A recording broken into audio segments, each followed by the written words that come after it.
President Hoover, Mr. Chief Justice, my friends, this is a day of national consecration, and I am certain that on this day my fellow Americans expect that on my induction into the presidency I will address them with a candor and a decision which the present situation of our people impels.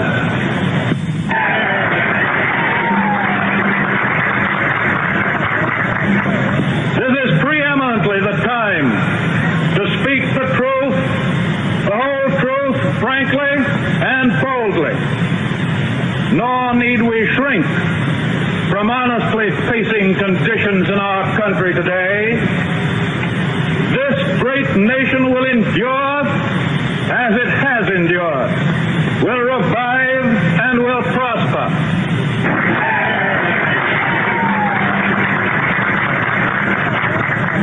So first of all, let me assert my firm belief that the only thing we have to fear is fear itself. Nameless, unreasoning, unjustified terror, which paralyzes needed efforts to convert retreat into advance. In every dark hour of our national life, a leadership of frankness and of vigor has met with that understanding and support of the people themselves, which is essential to victory. And I am convinced that you will again give that support to leadership in these critical days. In such a spirit on my part and on yours, we face our common difficulties. They concern, thank God, only material things. Values have shrunk to fantastic levels, taxes have risen, our ability to pay has fallen, government of all kinds is faced by serious curtailment of income, the means of exchange are frozen in the currents of trade, the withered leaves of industrial enterprise lie on every side, farmers find no markets for their produce, and the savings of many years in thousands of families are gone. More important, a host of unemployed citizens face the grim problem of existence, and an equally great number toil with little return.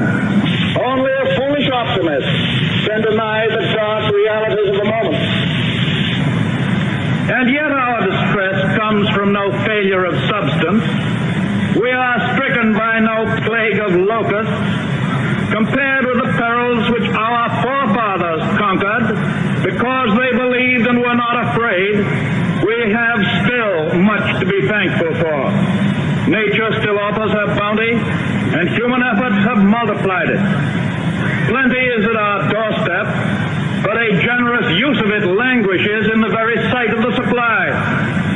Primarily, this is because the rulers of the exchange of mankind's goods have failed through their own stubbornness and their own incompetence, have admitted their failure and have abdicated. Practices of the unscrupulous money changers stand indicted in the court of public opinion, rejected by the hearts and minds of men. True, they have tried, but their efforts have been cast in the pattern of an outworn tradition. Faced by failure of credit, they have proposed only the lending of more money. Stripped of the lure of profit by which to induce our people to follow their false leadership, they have resorted to exhortations, pleading tearfully for restored confidence. They only know the rules of a generation of self-seekers.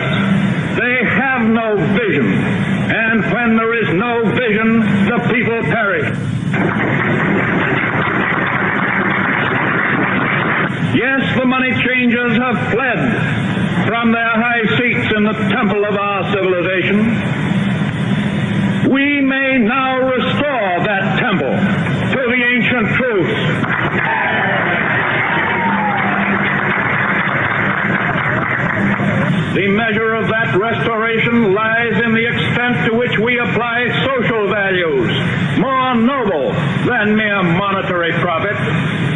happiness lies not in the mere possession of money. It lies in the joy of achievement, in the thrill of creative effort, the joy, the moral stimulation of work. No longer must be forgotten in the mad chase of evanescent profit.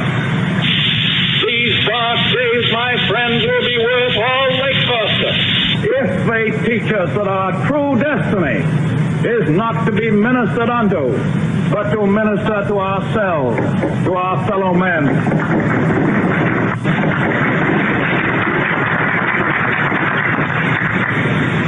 Recognition of that falsity of material wealth as the standard of success goes hand in hand with the abandonment of the false belief that public office and high political position are to be valued only by the standards of pride of place and personal profit. And there must be an end to a conduct in banking and in business which too often has given to a sacred trust the likeness of callous and selfish wrongdoing.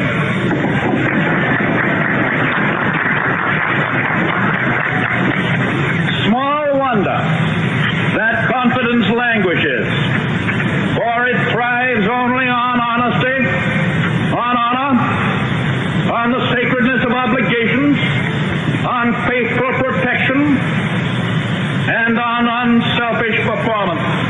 Without them, it cannot live. Restoration calls, however, not for changes in ethics alone. This nation is asking for action, and action now.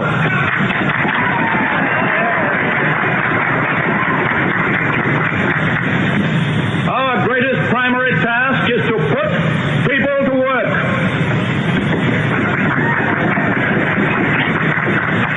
This is no unsolvable problem if we face it wisely and courageously.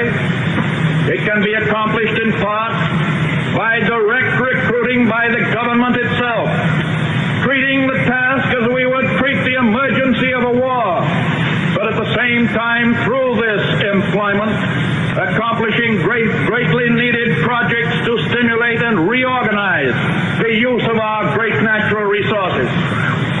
Hand in hand with that, we must frankly recognize the overbalance of population in our industrial centers, and by engaging on a national scale in a redistribution, endeavor to provide a better use of the land for those best fitted for the land. Yes, the task can be helped by definite efforts to raise the values of agricultural products, and with this the power to purchase the output of our cities. It can be helped by preventing realistically the tragedy of the growing loss through foreclosure of our small homes and our farms. It can be helped by insistence that the federal, the state, and the local governments act forthwith on the demand that their cost be drastically reduced. It can be helped by the unifying of relief activities which today are often scattered, uneconomical, unequal. It can be helped by national planning for and supervision of all forms of transportation and of communications and other utilities that have a definitely public sector. There are many ways in which it can be helped, but it can never be helped by merely talking about it.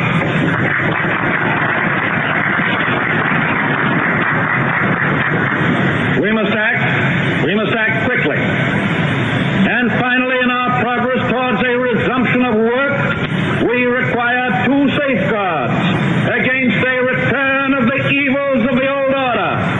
There must be a strict supervision of all banking and credits and investments.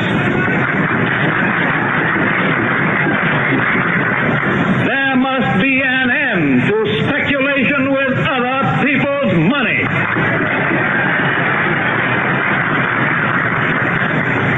And there must be provision for an adequate but sound currency. These, my friends, are the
accomplishment.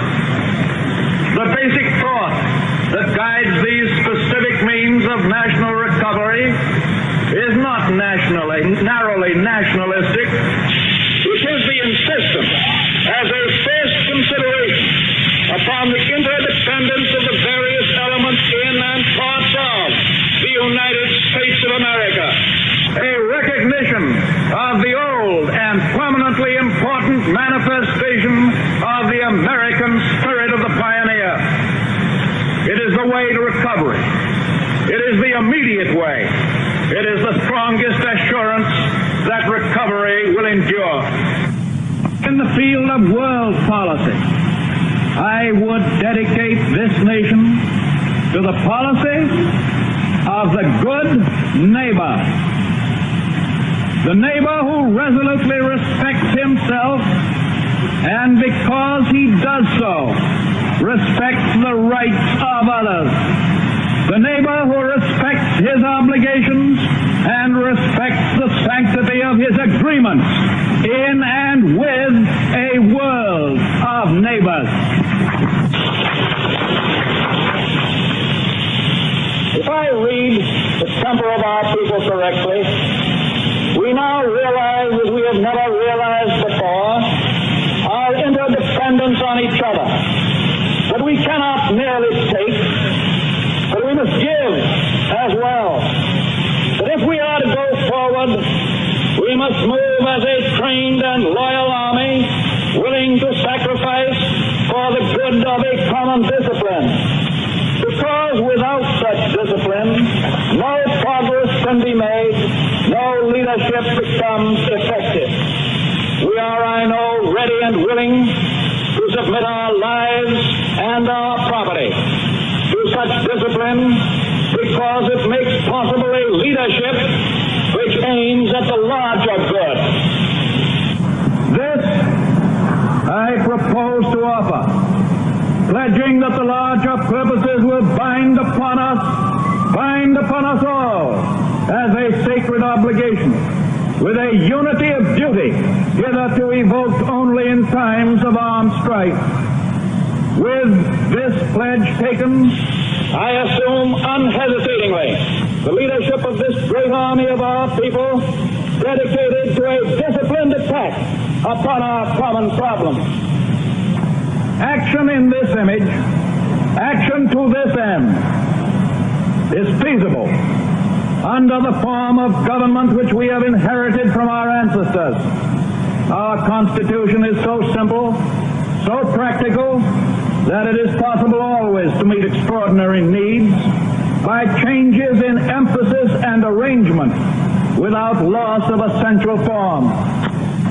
That is why our constitutional system has proved itself the most superbly enduring political mechanism the modern world has ever seen. It has met every stress of vast expansion of territory, of foreign wars, of bitter internal strife, of world relations. And it is to be hoped that the normal balance of executive and legislative authority may be wholly equal, wholly adequate to meet the unprecedented task before us. But it may be that an unprecedented demand and need for undelayed action may call for temporary departure from that normal balance of public procedure. I am prepared, under my constitutional duty, to recommend the measures that a stricken nation in the midst of a stricken world may require. These measures, or such other measures as the Congress may build out of its experience and wisdom, I shall seek within my constitutional authority to bring to speedy adoption. But in the event that the Congress shall fail to take one of these two courses, in the event that the national emergency is still critical, I shall not evade the clear course of duty that will then confront me. I shall ask Congress for the one remaining instrument to meet the crisis. Broad, executive power to wage a war against the emergency as great as the power that would be given to me if we were in fact invaded by a foreign foe.